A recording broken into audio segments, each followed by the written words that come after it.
All right, guys, we are back. We're going to do a fun little video here, a nice little goofer of a video.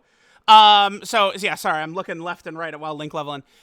So I did a video the other day, just doing a react video to just what was a really good, well-done video by another Dokkan YouTuber, and the video did really well. So I was like, oh, well, in that case, I guess I'll do a little bit more of that. I guess we could do a react.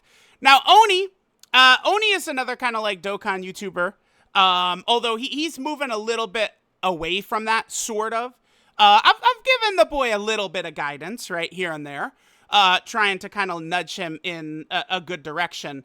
Now, Oni has gone from just kind of like doing, I don't know what I want to call it, just like, you know, your kind of normal, kind of like Dokkan content, to Oni has kind of moved a little bit more towards kind of like this format right here. Turkey Tom, Oni's idol, seems to be a big thing right here. And if you guys take a look real quick, I pulled this up for a reason as well. Where is it? Dark Side Phil, A Decade of Failure. Legendary video, man. Legendary video. And then that's what Oni is taken with the title a little bit. Decade of Success and Failure. I mean, I've had some failures a little bit. So I guess we're good to jump in. Yeah, let's go. Let's just jump in. We'll be ready to do some pauses. I am streaming this on Twitch as well, so I got my eye on chat. If they're naughty, I mean, maybe they could ask a question and I'll talk about it or something like that. So, oh, and real quick before we begin here, Oni actually did talk with me a little bit while he was making this video. I didn't want to have big involvement in this. This was, by the way, I had nothing to do with creating this or nothing, nothing like that. It was his idea. I wanted to have limited involvement in trying to sway him. Like, I felt like he should try and be neutral for this if he's going to do a video like this and be a success as like what do we call a Turkey Tom type YouTuber? Documentaries or whatever the hell it wants to be. And in particular, I mean, we'll get there. We'll talk about it during this video. But this section right here, I gave Oni the go-ahead, and I gave him a little bit of info, some screenshots, some stuff like that, so he can get it ready to go. So let's start. Let's go. Let's see how it goes. In the massive scope of the YouTube landscape, only a handful of creators have been able to garner a loyal audience on the platform, with many of its users never finding any success. Wait, no, we gotta rewind already, bro. So we got DSP, and then we got Boogie. Yeah, Boogie, of course, he's a character, man. DaTruthDT is one of the few creators on YouTube who has struck gold and fostered a loyal audience in the span of 12 years. Through dedication and unwavering passion, DaTruthDT became one. Okay, so let's see. So this is June. This is the start of June. 55% Rosé video. This is the Global Frieza celebration. Okay. One of the most well-known Dokkan Battle content creators the space has seen. But as with many content creators on the website, DaTruthDT. Okay. This shit is infamous. I mean, we'll get back to this again, but this was in the aftermath of my breakup. And I was just like, all right, like, I haven't really shaved in quite a while. So I was like, what if I go clean shaven? And needless to say, not really too much of a fan of it. If you guys are not aware, this is the Tech Ultimate Gohan summons, is what this is. This is Tech Ultimate Gohans. But yes, will I shave my beard again? No. Isn't without his many ups and downs. So join me as we go through DaTruthDT's master journey on YouTube and what exactly made him the LR King. Hello to any of the two people who will be watching this. DaTruthDT started his journey on YouTube on January 25th, 2013, creating his first video titled Final Fantasy Tactics 1.3 Mod Walkthrough. A video he stated to put up because he saw no one else covering it at the time. I've noticed that while there's been a million playthroughs and walkthroughs and LPs and everything you could think of 1.3, the newest version, 0.0.6, there hasn't been any vids or run-throughs of the Deep Dungeon that I've been able to find. So I figured, why not give it a shot? Starting to grow his catalog with Okay, so that's okay. So yeah, Final Fantasy Tactics is maybe my favorite game ever. It's maybe my favorite. It's up there. It's up there. It's up there. I can't wait. Apparently, they're doing a remaster. I'm excited for that. So I found this site, Insane Difficulty. You can see it on the screen there. I think it's defunct now, but this was a difficulty mod for this game that was like really crazy. Like if you guys aren't aware, Final Fantasy Tactics is one of these games where you could get the most broken ever. Like you literally, you can get so broken that you're just completely unchallengeable by the enemy. And the enemies just have like no equipment, no good builds. It's like the game doesn't even take advantage of its own systems to outfit the enemies. So this mod, it gets, the AI in the game for the enemies is quite good, but again, the game just doesn't give them the equipment and the stuff like that to take advantage of it. So this shit was super hard. That 1.3.06 like difficulty mod, and it was constantly being updated. So like some of us players would find out like broken strategies to use to get some of these tough bosses, and then like, you know, the creator would go and take out the busted strategies. That's what this was. It was 1.3.04, I think, was the last major one, and people had done like huge runs, destroyed it, and then a couple of the broken stuff they spammed throughout the playthrough was removed or changed or whatever for this version. And there were no videos for this, and I wanted to see it, so I decided to record it myself. Because I actually made my YouTube channel in 2012. It was actually to comment on a playthrough from one of the members of that site, Insane Difficulty. I could probably pull it up. Matter of fact, I will. All right, right here, this channel. This is the channel that I had made my YouTube channel on to comment on one of these videos. I believe, yeah, the videos are gone now. I'm pretty sure this person, they privated them. They did, yeah. They're gone now. So the video that I left a comment on to create my YouTube channel, it's lost. This guy probably has a privated key. But yeah, that's I created my YouTube channel to comment on that, and then it was I think that was in April of 2012, right? And then it was in January when I started uploading, right around my birthday. So that would have been my 23rd birthday, start of 2013. Yeah, crazy. 10 years ago now, 11 years ago, crazy. With daily uploads covering Final Fantasy Tactics, soon his love for the series Dragon Ball Z began to surface on his channel. On March 6, 2013, with his very first playthrough of Dragon Ball Z Legendary Super Warriors, a 2D turn-based card game originally released for the Game Boy Color on November 8, 2002. Dragon Ball Z is pretty much, for me, the best anime ever, best cartoon ever, one of my favorite shows of all time. Spitting. Hey, look at him. He's spitting. Baby face is spitting back there. Yeah. And this right here, I think, is the best Dragon Ball Z game there is. In the videos, he constantly states his love for Dragon Ball as a series, planting the seeds for what made DaTruthDT who he is today. As he continued to upload content, he began experimenting with uploading playthroughs of... Alright. We're gonna get to this in 2 seconds. I don't talk about this video too much or reference it or anything like that, because I gotta take a look at Twitch chat for a second while I'm talking about this. So I had messed up shaving my head the night before. So the problem with this video is my head is like, it's fucked up, man. So it looks like, you could see it's just I didn't do a good job of shaving my head here, unfortunately. Other games like Resident Evil, Battletoads, The Walking Dead, Shining Force, and many others, while continuing to finish playthroughs of other games. Finding some success with his playthroughs of Shining Force 2, a tactical RPG released in 1993. While the videos uploaded were undoubtedly low quality, there's a certain level of charm to Nick's personality. Alright, let's have Chester race in. Well, the little bastard just drops my name in there right there. Yeah, my name is Nick, yes. Alright, let's have... Wait, hold on. RPG released in 1993. While the videos uploaded were undoubtedly low quality, there's a certain level of charm to Nick's personality. Alright, let's have Chester race in and heal Peter. There, now we're at full health. God damn it, Bowie, get a turn. Thank you. Die, bitch. Holy shit, it didn't kill him. Oh my god. one that stayed consistent throughout all of his videos at the time. However, despite the attempts to push his videos into the algorithm through the sheer volume of content he consistently produced, DaTruthDT struggled to gain any traction within the YouTube algorithm. It wasn't until the release of the PS4 that his content took a significant turn. Alright, what's up, kids? So, as you can see, I got the PlayStation 4. I went ahead and I ordered this bad boy on Amazon.com. I figured that'd be a little smarter than waiting in those long... this camera, I mean, Oni has got some effects and stuff like that. I could pull this video up. I know what video this is.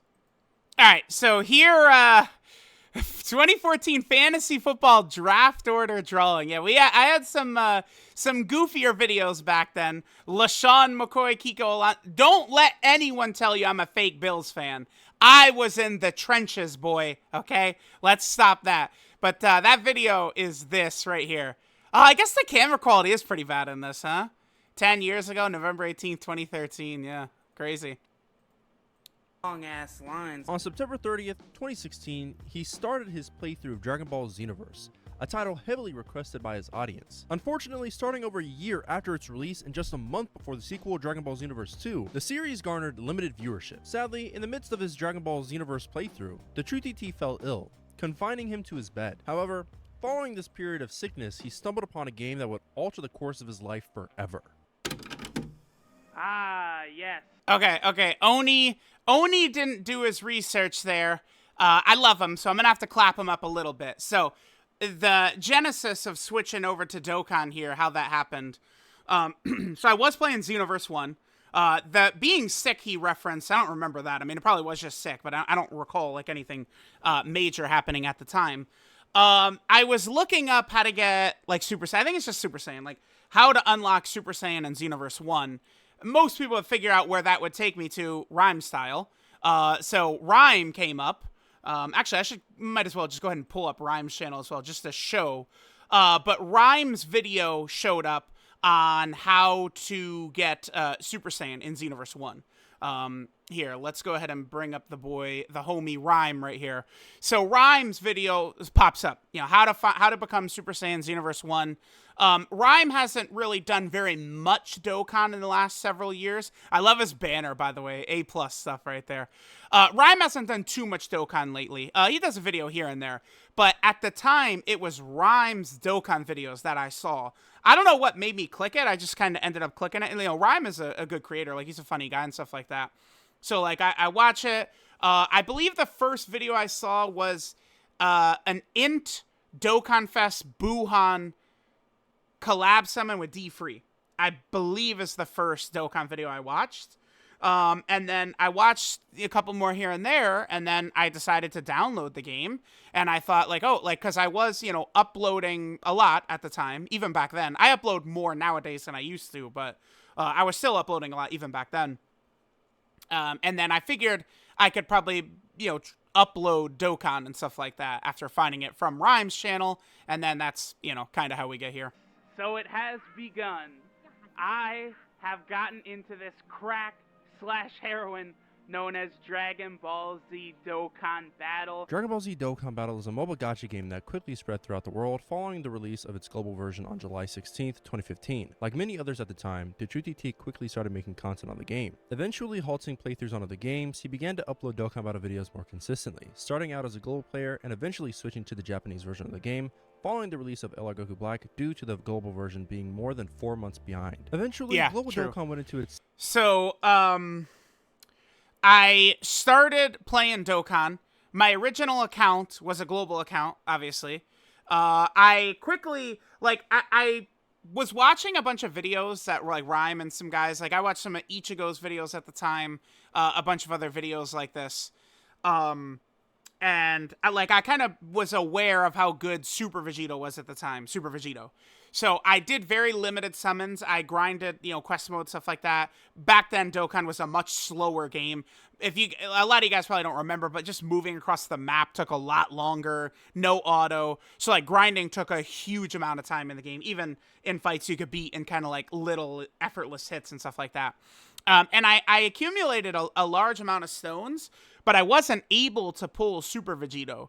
So I actually re-rolled, got Super Vegito, And then I didn't summon again until basically Physical Vegito Blue and AGL Rose came out in April of 2017. That was the first stream I ever did, was summons for Physical Vegito Blue and AGL Rose. And I think, so I summoned for Vegito, which would have been the start of October of 2016. I did, I think, 1, 2, 3 singles for Buhan. His banner came out, I think, around Christmas. I did, again, 3 singles for Buhan, something like that. And then or maybe that was New Year's, I think, actually. Yeah, because I was with my friends when the Buhan banner dropped, I remember. And then there was the special global exclusive Christmas banner that I did do the summons on, because back then, guaranteed units and that banner was, like, unprecedented, so I summoned on that as well. But that's why, like, you know, nowadays in Dokkan content, I'll tell people to save, but I was doing that back then. Like, I'm not just talking shit telling people to do that. Second year anniversary, leading to his first Dokkan video collaborating with Animated Muscle. Dude, shout out to Animated Muscle. I am 100% not here without Animated Muscle. Animated Muscle has a huge role in kind of what I've become, 100%. Popular Dokkan YouTuber at the time. What's up, guys? We're back for another Dokkan video. We're going to be doing something pretty special this time. I'm actually going to be doing a race with one of my idols. I'm welcoming him to the channel for the first time, Animated Muscle. On July 18th, 2017. Love that guy, Animated Muscle, man. I wish him all love, man. I love him so much. DaTruthDT uploaded a 2-part video titled Fire Collab Super Saiyan 4 Race with Animated Muscle, with both parts being split between each creator's channels. With persistent uploads and multiple collabs with Animated Muscle, DaTruthDT had exploded in the community. Soon, DaTruthDT started uploading Dokkan Battle content exclusively, showing that he not only had a super energetic personality, but he also had massive knowledge on the game. The Japanese version imploded yesterday, y'all. There was no summon banners for hours. Bro, like, I understand you guys on Global want stones, but, like, there was a huge problem on JP. A gigantic problem. Skipping to November 14, 2017, Dokkan Battle faced scrutiny following the release of Fizz Kefla due to a bug introduced in version 3.8.0. This bug caused the pullable character list on the banner to display inaccurate information.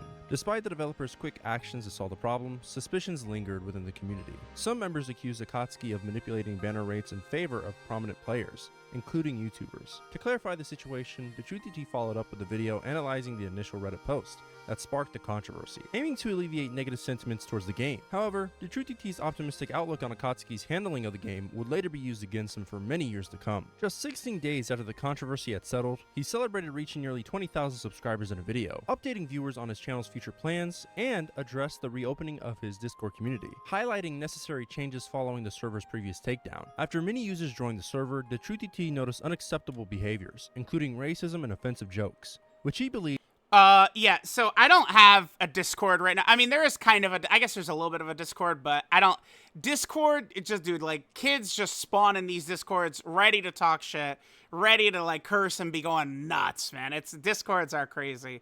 And no, as far as I'm aware, someone in Twitch chat asked about, where the Reddit hate began for me. I believe that was when LRKL and Khalifa came out in 2019. It's very possible the Reddit didn't like me before then. But I remember arguing with someone on Reddit during the 4th anniversary, and most people had my back then on the Reddit. But I think after Kale and Khalifa, things just changed. People, they started to really not like me. It should not have been permitted. A lot of times that's just really not me, so a lot of times things would get really out of hand. People would tweet me and be like, yo, look at all this racist shit going on in the Discord right now. And I'd just look at it and be like, what is going on, bro? But because the context is very limited, I'm going to let Ignit talk about it. Hey, what's up, guys? Ignit here. And Oni asked me to hop in and talk about the 2 DaTruthDT servers. So there's been 2 servers in his lifetime on YouTube. Now, the first one, his very first one, obviously he just created it because as a content creator, it's pretty good to be able to interact with your fans. It helps build a little relationship. Shows you more as a human instead of just, you know, some robot that makes YouTube videos. And the issue that came around with that server is it kind of got really toxic really fast. Really fast. There is a lot of bad words being said. There's some sexism being thrown in there. just typical edgy stuff was happening. So we came to the conclusion that's better just to delete the server and start over and make it a member only server instead of just letting anybody join. That way it'll be a little bit easier to moderate it and then keep track of everything instead of just having any random person can just make an account, hop in the server, and then boom, bang, bomb, the server is now just unreadable. But yes, that's pretty much it. Bye-bye. For the most part, DaTruthDT was found to be a beloved member of the community, growing more and more as the year went on, leading to an insane reveal on March 12th, 2018. Hey everybody, this is Quinn Gauze. Hey, we're at my friend Nick's house, and he's a YouTube gamer. This guy has lots of subscribers. He's been building up. He's been doing it for 5 years. So man, we're about to head inside and go check out, how he began and how he's built up his craft. So let's head on inside and go see what's up. It was revealed that Quentin Gauze, an ex-undrafted NFL free agent for the Philadelphia Eagles and an ex-practice squad member for the Denver Broncos, was a friend of DaTruthDT. The video goes over DaTruthDT's growth on... Alright, so, yeah, that guy, Quentin, he is one of my good friend's brother. And, I mean, he was obviously very athletic. I mean, their whole family was. And he did make an NFL team. He had a little bit of playing time here and there. And he was kind of doing like his ventures. I think he was trying to create kind of like a video series and stuff like that. And then that kind of led to, he wanted to do a video on me. And again, this is where the night before I did a pretty bad job of shaving my head. That's the one thing about this video. YouTube, while also allowing viewers to see a side of DaTruthDT they had never really seen at the time, giving the audience one of the most sentimental moments seen by Nick. With some things that Yeah, help. and definitely trying to meet other YouTubers is smart, but you have to do it in a smart way. Like, you do need to build yourself up. You need to build up a reputation, because if you're just trying to hit up some of these bigger cats, looking to do collabs or something, you're using them. The big advice is to upload every day. And a lot of people, you're gonna upload every day and you're gonna get 1 view or 0 views, 4 views. It's a process. You gotta build it up. It's just on if you're gonna give up on your dream quickly or you're just gonna keep going. I think that's basically what separates the people who have made it on YouTube from the ones that quit. While this moment wasn't at all what boosted his career, DaTruthDT kept this mindset on content creation while staying consistent with daily uploads. Unfortunately, just a year later, DaTruthDT would hit the lowest point in his online career after meeting gym leader Shayla. Okay. We're moving fast here. One thing I did tell Oni is that he did kind of skip over a lot of stuff. We did skip over the LR Kill and Khalifa kind of Reddit stuff. So now we're gonna move into a very fun arc. This is my relationship, situationship, whatever you want to call it, with Shay a couple years ago. So Oni originally, this kid, he messaged me and he was like, "Oh, I'm writing the script. This is so tough going over a lot of this stuff. I just don't think it's right to put it in the video." And I said, "You bitch, no, you need to put it in the damn video. You're not going to put out a documentary of me and skip over this. You have to put this in there. You can't just skip over it." So, all right, well, I could give context for certain parts right here. I mean, obviously, this is stuff that happened years ago. I am not salty or upset about this stuff at this point at all. Actually, I love the girl still. I hope she's doing very, very well. All right, let's see what shenanigans we'll get to here. Impact on his life. Anybody who has been following Truth's journey online is pretty familiar with his interest in e-girls, women who formed an online presence most commonly because of their looks. Truth would be seen interacting and messaging multiple women who fell under this umbrella all the time on Twitter. Despite this, nothing major came from these interactions until early August 2019 when DaTruthDT would get a comment from Shayla on one of his posts talking about Dokkan. After the interaction on Twitter, just days later, Shay would message Truth in DMs, and soon their relationship began to grow. As a relationship... Yeah, so I gave Oni that context. So that is what happened. She posted pics here and there. I mean, she's very pretty, obviously. And I remember I liked a couple of them. And then one day it was... I believe it was a tweet. It was something along the lines of, "Has anyone no items?" I think it was Extreme Physical Super Battle Road. Super Physical Super Battle Road. The tweet is still up. If people looked hard enough, they could find it. This would have been, I think, August of 2019, maybe the end of July 2019. But I asked if anyone had no items, either super physical extreme super battle road or super battle road, or I think it was extreme physical super battle road. This is before extreme super battle road. So it was extreme physical super battle road. I asked people, has anyone no itemed it? And she just replied and said, no, I haven't. But she didn't play. Like, she was just clowning around. And I had already DM'd her once. She replied, and then she left me on red. And then it's just like, you know, like, I keep it moving, right? Like, one thing I definitely don't do with any of these girls is, like, if they don't reply, you move on, right? You don't, like, blow it up. And I just kind of, like, jokingly replied back to her, and I said, you know, keep tweeting me, and I'm going to end up in your DMs again. And I remember she said, you've never been in my DMs before with, there's a certain emoji she always used to like, or like to use, but, like, she just, I guess, didn't remember who I was or what, but she ended up messaging me, couple of days later. And then she was, I definitely have the screenshot. Her Twitter account is not around anymore. So, like, I can't, like, go to the DMs or something like that. I do have a screenshot of it. I guess I could pull it up. I definitely do still have the screenshot of our initial interaction that spawned all of this, I suppose. All right, yeah, so here's the initial message. She's got the 2B profile pic. But yeah, so August 13th, 2019, right? And then from this, we just started talking. She gave me her number. I didn't ask for her number. She just gave me her number. And then obviously that, you know, things just continued for a while after that. Let's see what Oni talks about. I could, of course, fill in any gaps I need to. If it's important. Truth felt comfortable promoting her YouTube channel and generally interacting with her more. Okay, so hold on, time out. Quick. She had a YouTube just to, like, you know, comment on stuff. Like she didn't upload anything. Like, I'm pretty sure she had 0 videos at the time. So, like, it was actually me who pushed her into uploading. Because, like, later on, people were like, oh, my God, she was using you for clout and stuff like that. And it's like, she definitely wasn't. And, like, this was me. Like, I thought she could do well uploading videos and stuff like that. And she did. She actually uploaded Grand Cross later on, and she got, like, actual views. Like, views. It was crazy. So, all right. But, yeah, again, she, like, I pushed her. I thought she could be good at it, like, in terms of, like, making content and stuff like that. Like, that wasn't something where it's, like, she was doing it, and then she's like, hoo, time to get my come up. Nothing like that. It was nothing like that.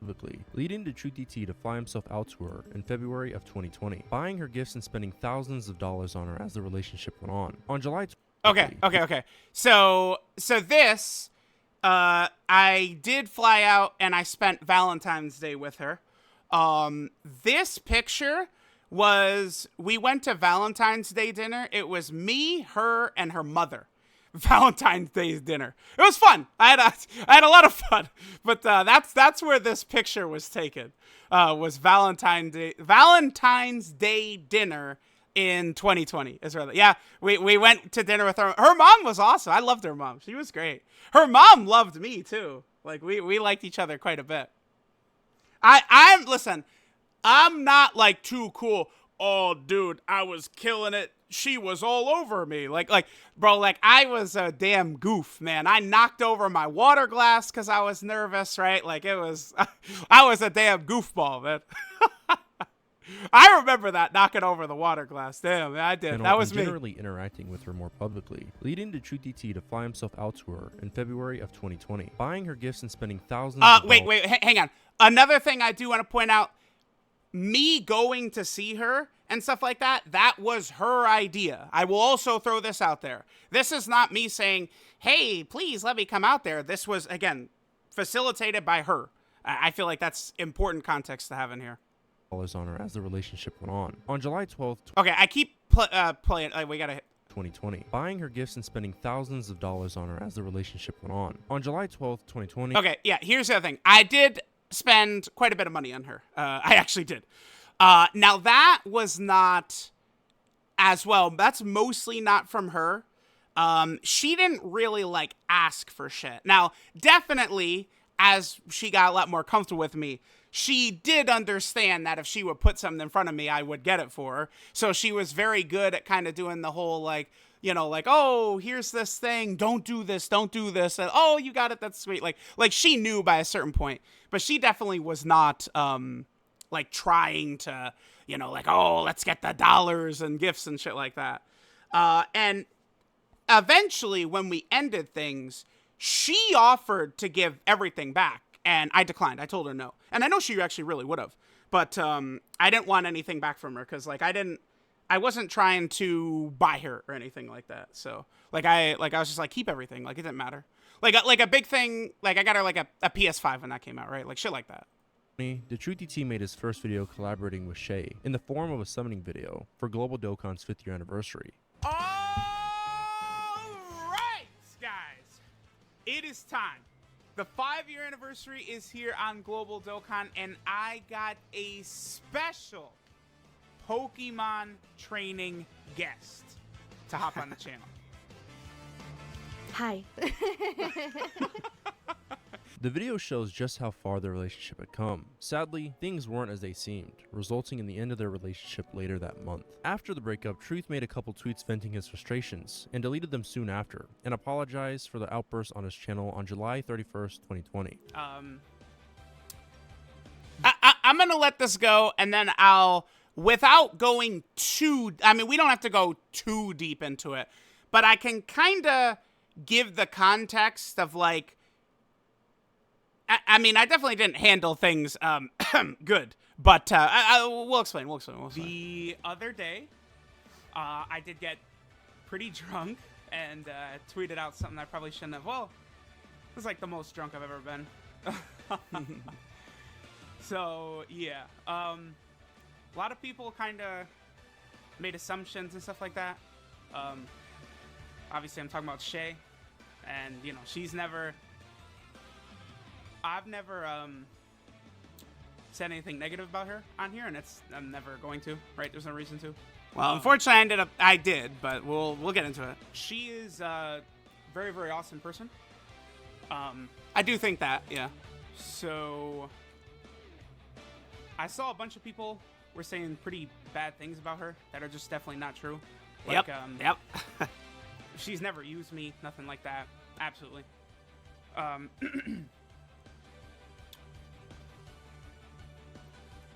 And like YouTube, right? Like, again, people were saying mean things, like she used me for subs and stuff like that. But like, I talked Shay into starting her channel. Like, it's like, go watch her first video, right? Like, she's never done anything wrong. She's a really good girl. Go talk to her about anime, manga. She's super, super nice, right? She's very, very friendly. One of the most friendly people I've ever met. You can talk to her about Grand Cross. She's super into Grand Cross, right? She's obsessed with Grand Cross. Yeah. Yeah, that was please. That was right towards the end of our relationship. Yeah. She got super huge into Grand Cross. Like, she was playing it nonstop, and I remember I didn't really super get into Grand Cross. Like, I knew some basics, but there was a thing where, like, you could leave it on grinding or farming or something like that. Like, I remember, I like, right before we ended, I got her an iPad, so she could easily, like, leave it on to grind or farm or whatever the hell it was. Do not.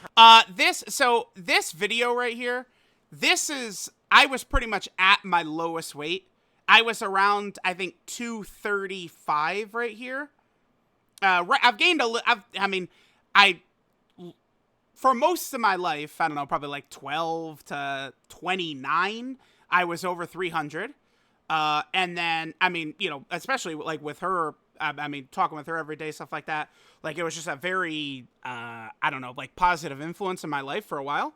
So it's very easy to, like, lose weight and stuff like that. And I got down to about 230 right about here. I eventually went back up, but I mean, 2024, I've been killing it, so. Harass her about me.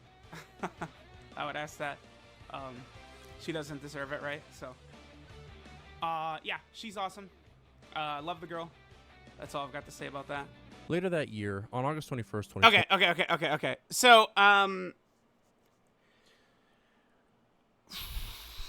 I want to try and explain some of this in a way, like I want to like tell what happened, but I'm not trying to throw her under the bus or like really like go overly negative or anything like that. Like I want to try and explain things while trying to minimize her role if I can. So we were talking a lot. Like she was always very hesitant. Again, there's some context just about her and herself that I don't want to get into. I don't want to talk about her personal stuff, but she was hesitant to just like jump into like a relationship or something like that, right? But like she said she did eventually want to date me and stuff like that. So I was like, okay, cool. But she was very adamant that she didn't want to like be exclusive yet or whatever.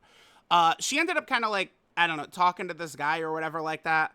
And she wasn't honest about it, which I think was mostly the issue. And it kind of led into like this crazy behind the scenes, like ridiculous night of fighting and stuff like that.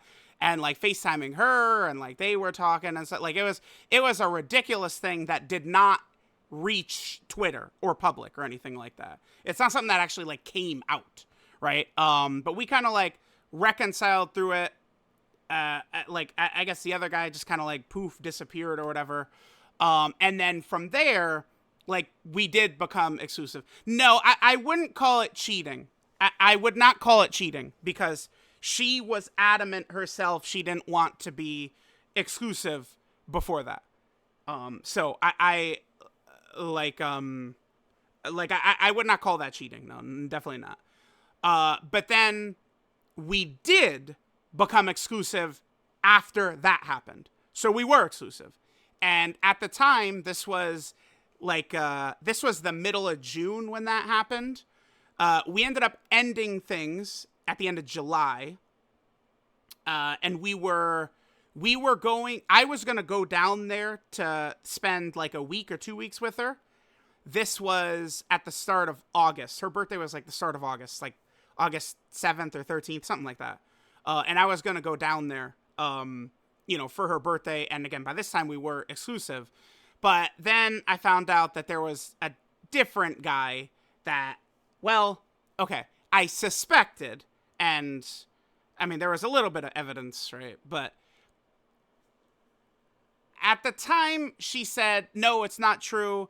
And now you're kind of like smothering me and stuff like that. And like that kind of like ended to us like ending.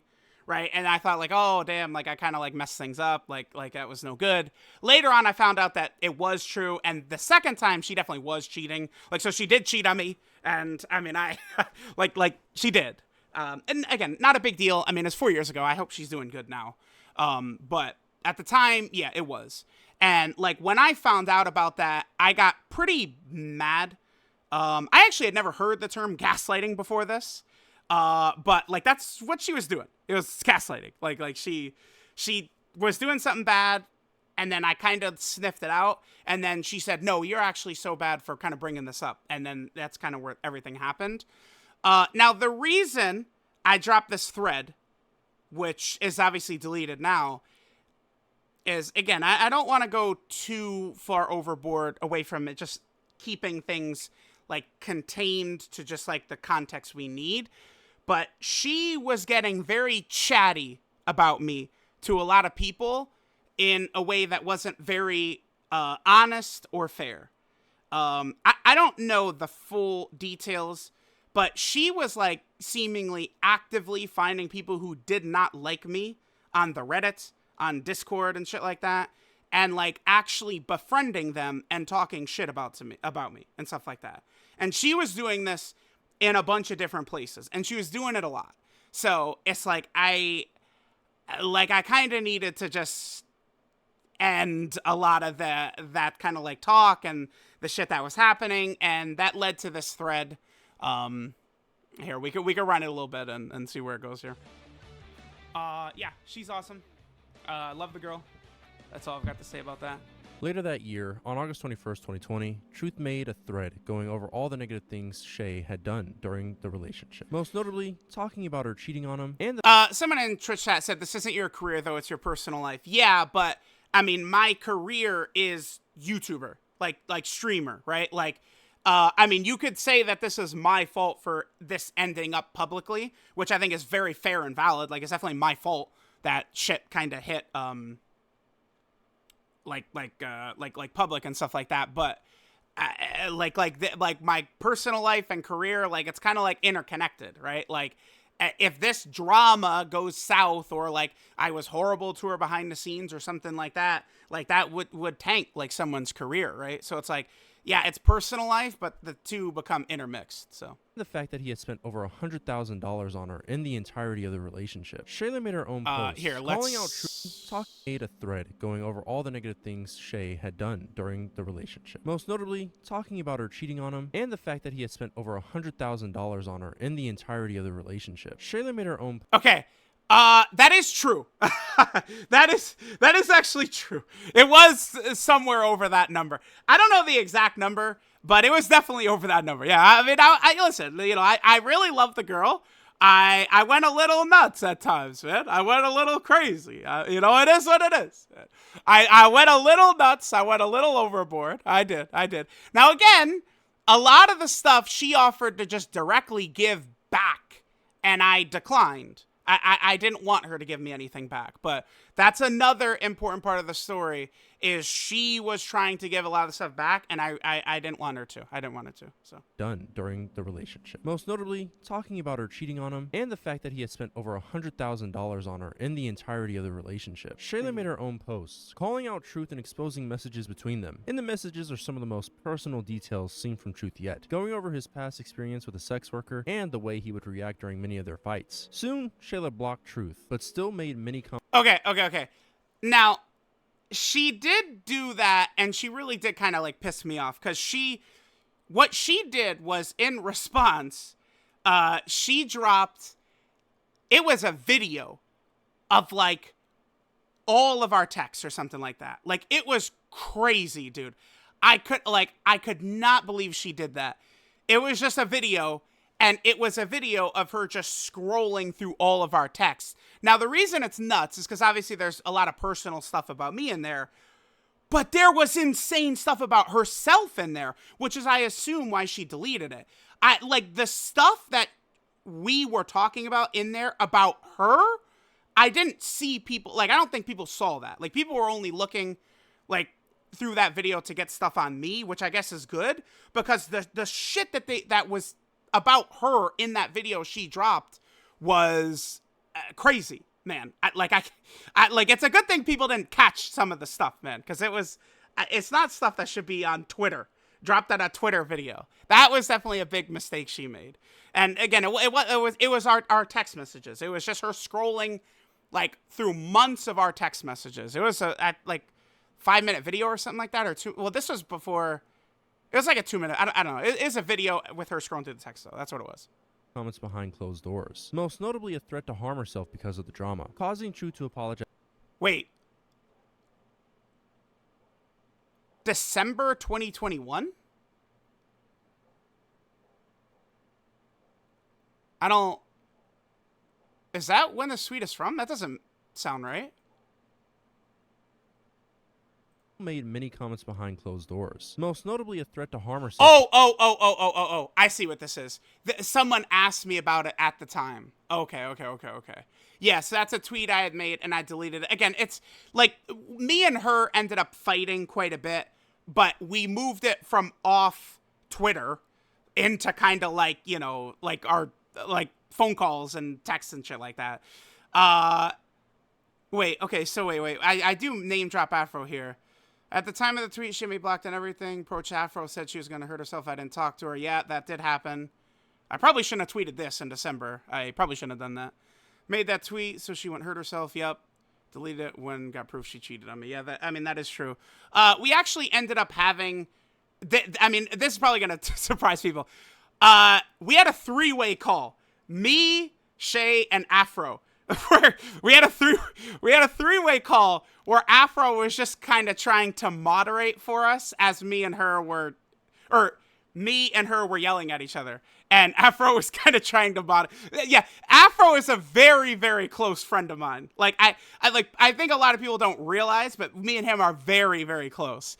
And Afro was incredible during a lot of this stuff. Afro was very, very good with advice and stuff like that. Afro helped so much. Again, Afro, the anime community is in good hands. A lot of these guys I've met, Dotto, Nano, Afro, Rhyme Style, like these guys are legit awesome dudes behind the scenes. So yeah, okay, so this tweet right here, someone just asked me about this previous, like this is probably one of these dickheads who like kind of like befriended her, and she was like talking all the shit about me and stuff like that. Whatever, I mean, not a big deal to get into, but I guess I just took the bait and replied about this right here because of the drama, causing True to apologize again, though he deleted the tweet soon after he had hard evidence of Shayla cheating on him. Oh yeah, I knew who this was. Okay. Yeah. Okay. With the fights between them being public and lasting for months. Oh, yeah, I remember who that. This is that guy Moosey or whatever. Yeah, the dumbass kid. Whatever. Some members of the community use this as ammunition against Truth. They would reply to him with screenshots of messages from the previously mentioned threads in an attempt to get a reaction out of him, to their success. During this period in his life, he was quick to respond to anyone talking about him and Shay, causing many people to debate a negative reaction out of him. One thing he desperately wanted to clarify was that Shay was not using him for money, as she offered many times to give all the gifts he had given her back to him. DaTruthDT was at his absolute lowest point. That part, see, like some of the context Oni has in here is stuff that I told him. Like there was a bunch of like messages between me and Shay that I showed him, stuff like that. He really covered so little of the stuff like I gave to Oni too. And again, it's like I made mistakes, she made mistakes, like we all did, right, during the time. With it even leaking into his content, something many of his viewers noticed throughout the year, as he would continuously talk about her in videos. While the entire situation is quite sad, it is almost inspirational, because fortunately, DaTruthDT has come out of the situation with an almost positive outlook on it. It has helped him grow as a person and caused him to take the heat of people trying to get a reaction out of him online, something many people on the platform do. No, dude, oh my god. Yeah, I would say the whole situation certainly was a good growing experience for me, right? And like, again, like these days, like I'm not really that upset about the stuff that's happened like anymore and stuff like that, right? So it doesn't really bother me so much to look back on hindsight. Here, let me rewind this part. Yeah, and then there's us, me, Nano, and Diddy. With an almost positive outlook on it. It has helped him grow. Yeah, DSP did block me. Yeah, this was last year. Me, Nano, and Diddy had a little bit of a trip. I was a person and caused him to take the heat of people trying to get a reaction out of him online, something many people on the platform might not have been able to do. DaTruthDT has had many controversies, but despite them, none have stopped him from being one of the most successful Dokkan YouTubers the community has seen. With him still continuing to upload to this day, and still finding great success on the platform, DaTruthDT will go down in history as one of the best examples of a Dokkan YouTuber finding success, while also inspiring many to create content of their own. Hey, some of our faves there. Yeah, there it is. Yeah, it is crazy. He really did. Oh, global community reaction to Rada. It's funny. Oni really did skip over a lot. There's so much context and so many things that could have been in there. But I mean, everything that was in there was accurate. I don't like, there wasn't anything in there that wasn't actually true. I mean, again, I gave him a little bit of info at points, but I really didn't want to kind of like muddle, like I don't know what the word is, but I didn't really want to interject like or sway him away from just trying to be like neutral. Right, like again, that whole section with Shay right there, he originally didn't want to include it, and I said like you can't leave that out. You cannot leave that out. You got to have that in there. So there's that. I feel like we covered a lot of the stuff, right? Like we talked about Quentin Gauze. I mean, there's a lot of stuff obviously that's you know, like kind of like skipped or whatever, not a big deal. Yeah, and again, the stuff with the girl, like that does not bother me. Like I love Shay. I hope she's doing well. Hope she's on top of the world. I got no beef or anything like that. So there we go, chat. nice little fun video right here. A decade of success. Oni has showed me some comments in here. He's had some people really kind of like harsh on him, like people who think that like Oni's attacking me and stuff like that. Very funny. But all right, guys, we'll go ahead and end the video here. Let me know what you guys think. Yeah, DaTruthDT, a decade of success and failure. It's a good video. It was fun.